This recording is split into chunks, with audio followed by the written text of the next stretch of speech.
ये क्या कहता है मुसलमानों की फर्टिलिटी रेट को लेके, और क्या वाकई में इतनी ज्यादा है कि एक समय आएगा जब हिंदुओं से ज्यादा संख्या मुसलमानों की हो जाएगी?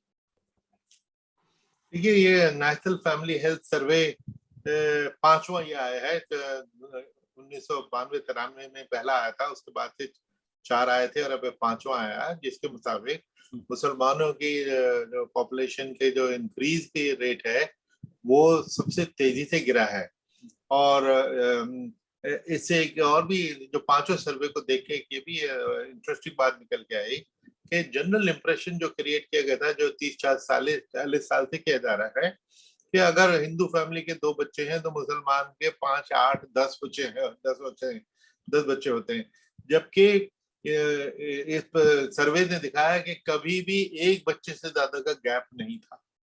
टू बी प्रेसाइज 1.1 का फर्क था ना। ये जो 1.1 और ये फिगर क्या होती है ये भी पहले समझ लें। ये होती है टोटल फर्टिलिटी रेट, जिसका मतलब होता है कि एक औरत के उसकी लाइफ टाइम में कितने बच्चे होंगे, ये उसकी टोटल फर्टिलिटी है।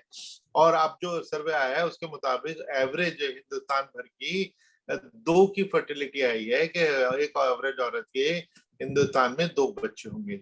यानी रिप्लेसमेंट रेट से भी हम नीचे आ गए हैं। रिप्लेसमेंट रेट क्या होता है? 2.1 है इंडिया में। वो इसलिए मकसद क्या है रिप्लेसमेंट रेट का कि माँ बाप 2 होते हैं, वो चले जाएंगे तो उनकी जगह 2 बच्चे आ जाएंगे तो वो रिप्लेस हो गई आबादी। लेकिन 0.1 का मार्जिन इसलिए रखा जाता है कि कुछ बच्चे बचपन में ही मर जाते हैं, तो इसलिए वो मार्जिन छोड़ दिया। अगर TFR 2.1 आ जाए, इसका मतलब है कि अब पॉपुलेशन आगे बढ़ना बंद कर देगी और वहां पे स्टेबल हो जाएगी। और अगर हम इससे नीचे जाएंगे तो पॉपुलेशन नीचे जाएगी।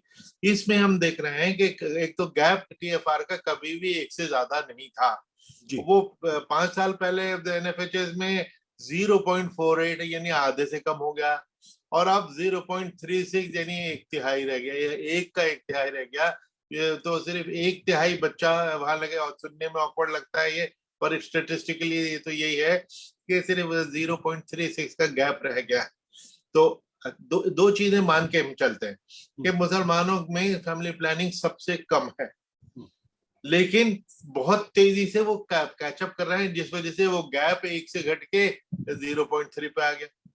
दूसरी चीज ये जो कहा जाता है कि डेमोग्राफिक बैलेंस डिस्टर्ब हो रहा है, कि मुसलमान हिंदुओं से ज्यादा हो जाएंगे और पॉलिटिकल पावर 2029 में, आपने ठीक कहा कि वो कहते हैं 2029 में तो प्राइम मिनिस्टर मुसलमान आ जाएगा।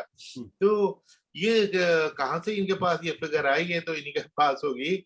मैंने इसका एक मैथमेटिकल मॉडल बनवाया था। प्रोफेसर दिनेश सिंह है, दिल्ली यूनिवर्सिटी के वाइस चांसलर होते थे और बहुत बड़े मैथमेटिशियन हैं। उन्होंने, प्रोफेसर अजय कुमार ने एक मैथमेटिकल मॉडल बनाया मेरे 60-70 साल के डेटा को देख के। मैंने उनसे पूछा कि कितने दिन में मुसलमान की मेजोरिटी हो जाएगी, तो उन्होंने कहा 1000 साल में भी नहीं हो सकती। और उन्होंने जो जो ग्राफ भेजे वो मैं आपको भेज सकता हूँ, आप उसको अपने इसमें शो में शामिल कर लें बाद में, जिससे बड़ा क्लियरली पता लग जाता है कि ये जो भ्रम फैलाया जा रहा है ये बड़ा गलत है।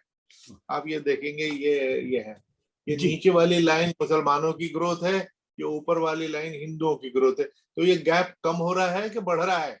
बिल्कुल। अच्छा, ये पिछले 70 साल की, अब अगले 150 साल की भी देखे उन्होंने, फिर मुझे अगले 150 साल की भी बना के भेज दी और उन्होंने कहा इसी लाइन को आगे तक लेके चले जाओ, नीचे वाली मुसलमानों की है, ऊपर वाली हिंदुओं की, अगले 150 साल में।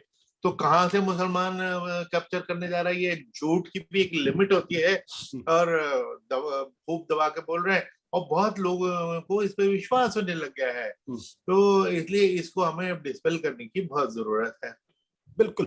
बातचीत को आगे बढ़ाने के पहले जो नेशनल हेल्थ सर्वे है उसकी डेटा मैं आपके सामने स्पष्ट रख देता हूं।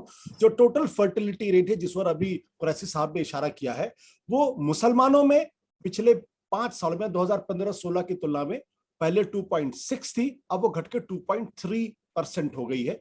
हिंदुओं में जो 2015-16 में 2.1 थी वो घटके 1.94 हो गई है।